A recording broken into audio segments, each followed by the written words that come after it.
record, hit done, change, we're good. Alright, this is Toge Southwest, Season 2, Episode 10. This is 4/10/2025.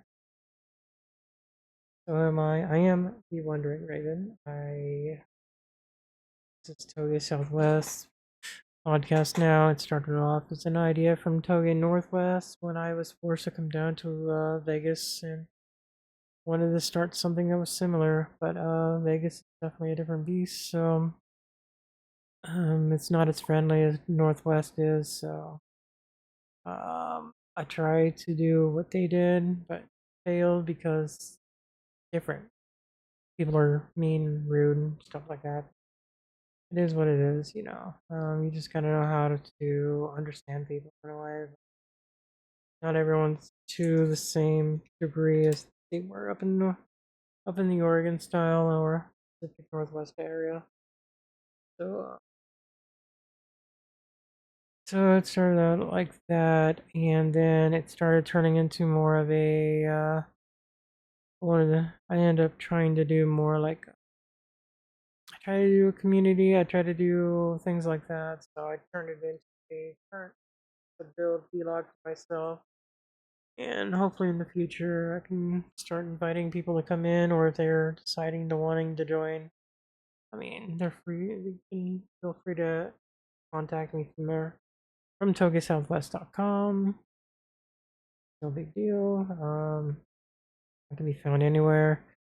I normally run wanderingraven.net, which is my main development, my whole area. I run vegashackwear.com, which is also my book area and my side business that I do. That's more of a cybersecurity area. So I'm working on a second book now. So big plug there. Yeah, I'm Wandering Raven. I born and raised in Vegas, cancer survivor. I drive cars. I play video games, and I hack computers for a living. Or at least I used to.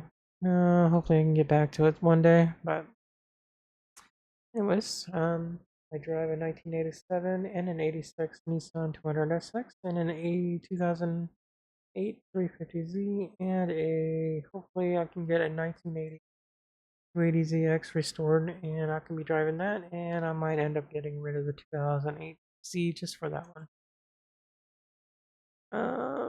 That's the plan, anyways. Moving on next. So the drift car, which is the 87 200SX with the CA18 DE2. Last week I posted a list. Here's that list. I actually improved. I actually added more to it. So I was troubleshooting the igniter. We replaced the igniter with a new one. If you don't know what the igniter is, yeah. If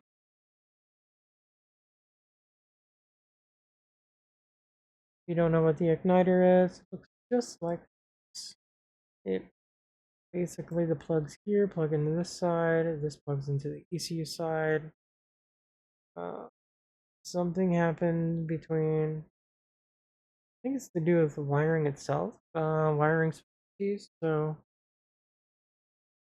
I went with that, and um,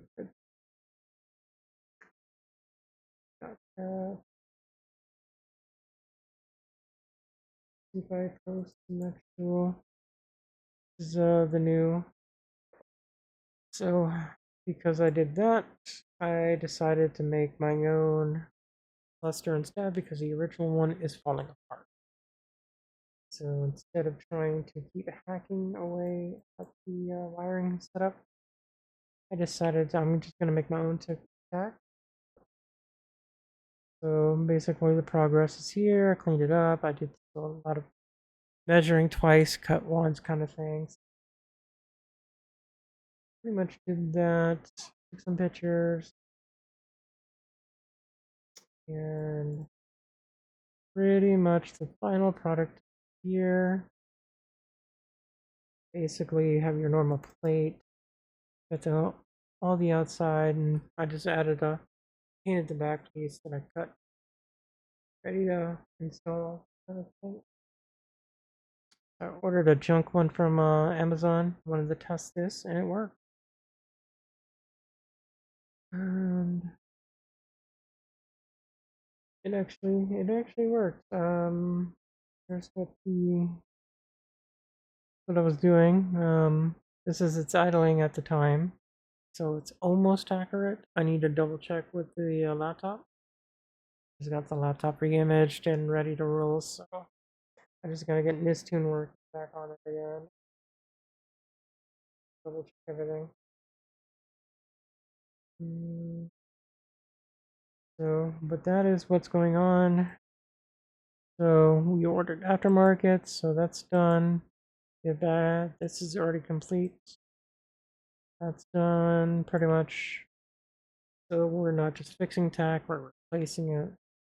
I just built a new cluster. Just need more gauges.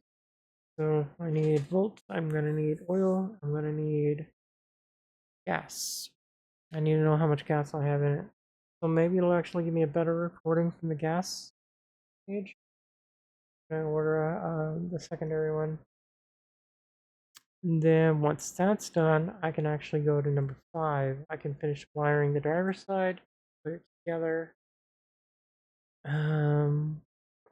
With that, that's also, this is going to go hand to hand because basically I got to do both.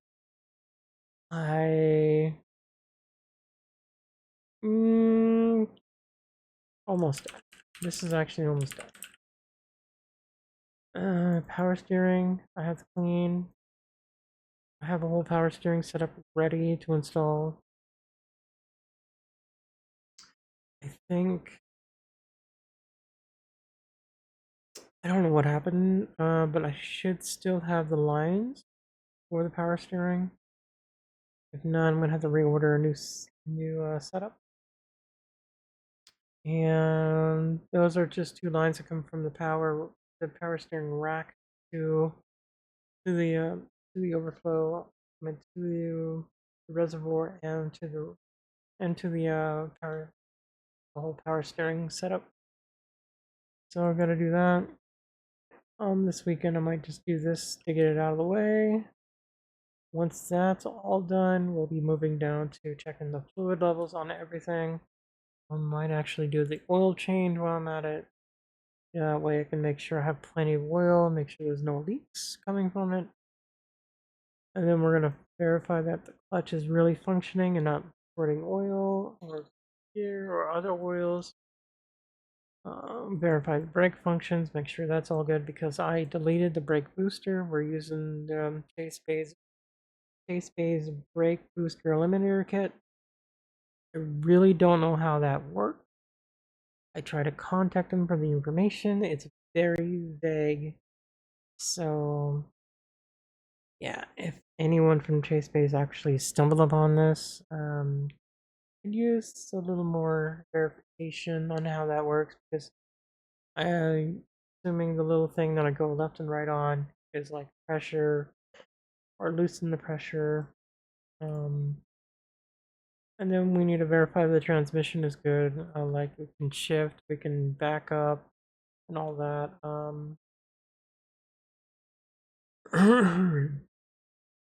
Make sure there's plenty of fluid in there because it's been sitting on a hill for a long time. I might have to throw a little more fluid in there in case it leaks out, but I don't think it has. I don't see anything back there at the time. I do have a hole in the firewall I need to clear up. Once I clear up the hole, it should not stink so bad inside. Even though, yeah, shouldn't. And then when that's all said and done, we're gonna clean it up. We're gonna wash it down again, clean off all the dust and pollen from both out and inside, and we might just start trying to clean it up. Um, yeah, basically this whole idea for this car is basically a street build.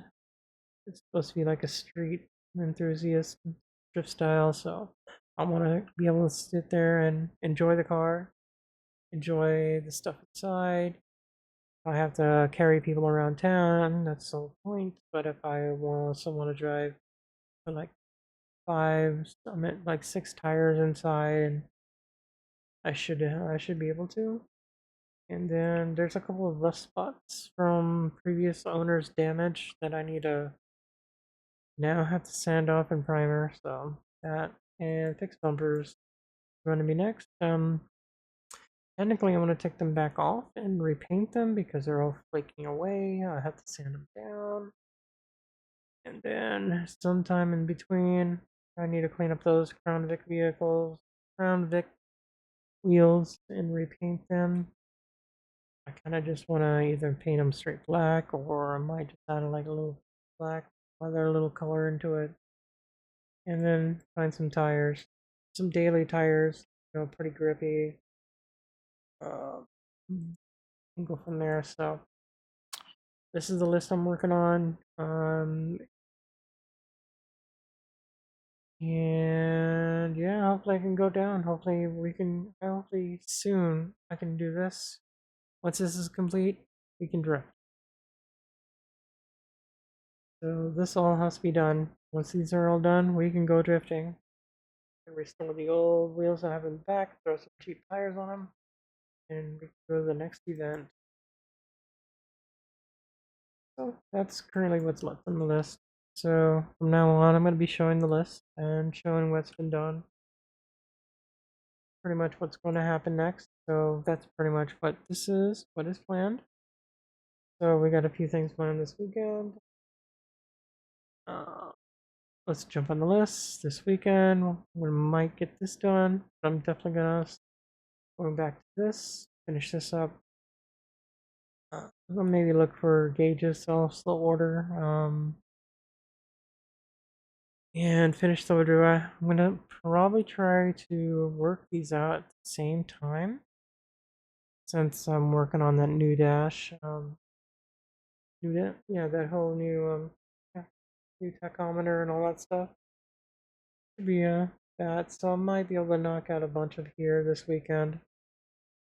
Um, yeah, that's pretty much what I got planned. Next. So in closing, I missed out on Vegas growth, but I did so on a good thing because it was also having aviation weekend. Traffic was insane, so that means a lot of people took almost about an hour to get into the track. Then they had to wait like another hour just to figure out things. So I couldn't cover any of that. And Formula Drift was happening also during that weekend. So it was a pretty drifting weekend. So even though I got to see that remotely, so that's actually cool. What else is there for closing? Um, let's see. Pretty much, I do this every Thursday night at 10 p.m. Of course, I'm gonna sneeze. At 10 p.m. PST on Twitch, twitch.tv, Wandering Raven, or you can catch it on the YouTube at Wandering Raven. That's with an O, not an A. If you read my book, or if you read my book, it's actually listed why I'm called myself the Wandering Raven. But anyways, I don't see anybody in chat for questioning, so we don't have any Q&As tonight. But I will probably keep this up there because in the future, if this ever really does kick off, I'm gonna definitely have a Q&A panels. Maybe something like this. I can spin off some good stuff going on. Um, Maybe I'll start a community for sure. Maybe it'll be like either a Discord. I'd rather do a Discord than like a forums because it's actually easier to maintain and manage. But if that's a thing, and you're listening to this and you want to become part of the community, I have Discord at wanderingraven.net. So you can always join my Discord from there. Mainly because it's kind of tied in with my Twitch already. So being saying on that is pretty much come join the Discord and I'll just make rolls and we'll get you all set up. But or if any feedback come back and let me know if I should just create my own Toge Southwest, then I can do so that way as well. I might just if I actually do that, I might actually push the Toge Northwest and Oregon Drift actually to that area as well, so we can actually maybe just clear it up. But anyways, this is it. This is what I do, and I hope to see you either tomorrow or next Thursday night. Yes, have a good night, and thanks for hanging out. Bye.